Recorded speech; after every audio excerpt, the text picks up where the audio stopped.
경찰대학 교수를 하면서 현 정권의 비판적인 시각이 마음에 들었던지 문재인 더불어민주당 전 대표가 인재라고 생각하며 영입해서 국회의원까지 만들어준 표창원 의원의 언행이 인재는커녕 둔재로 드러나며 다른 당은 물론 같은 당인 더불어민주당에서까지 창피스러워 얼굴을 들지 못하는 것 같다.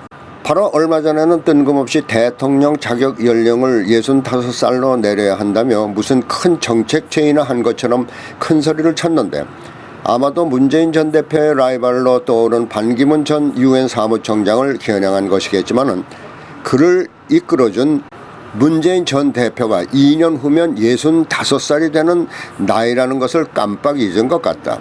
그런데 이번에는 무슨 정치색을 띤 전시회에 유명한 외국 작가의 나체 그림을 도용해서 그 그림의 머리를 박근혜 대통령의 머리로 바꾸자 칭찬은커녕 그가 속해 있는 더불어민주당에서까지 너무나 창피스러워 징계위원회 회부를 고려할 정도가 되어버린 것이다.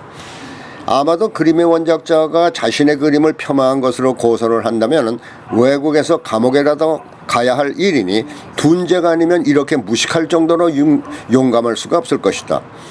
아마도 표창원 의원은 국회의원들의 면책권이 이와 같은 치기까지 면책을 받는 것으로 착각을 했을 것이지만은 형사처벌은 말고라도 이와 같은 치기는 국회의원으로서의 도의적 책임을 져야 할 것이라는 것을 몰랐던 것 같다. 그렇다면 여기서도 둔재의 모습을 여지없이 보여준 것이라고 할 수가 있다. 아마도 표창원 의원이 이와 같은 무식할 정도의 무모한 짓을 한 것은 현 박근혜 대통령을 어떤 방법으로든지 폄하를 한다면 야당의 투사나 영웅쯤으로 추앙받을 것으로 착각을 했던 것 같은데, 그 착각이 정반대 현실로 드러난 것이다. 장사단은 정치권, 여야 모두에서 비난의 물결이 거세게 일어나자 책임을 질 일이 있으면 책임을 지겠다고 그의 잘못을 인정하는 듯한 태도를 보이고 있는데, 책임을 지는 일이라면 다른 일이 아닌 국회의원직을 당장 사임하는 것이 아닌가 보여지는 것이다. 그렇지 않고 의원직을 그냥 유지하겠다고 버틴다면 임기 내내 머리 나쁜 의원으로 남게 될 것이다.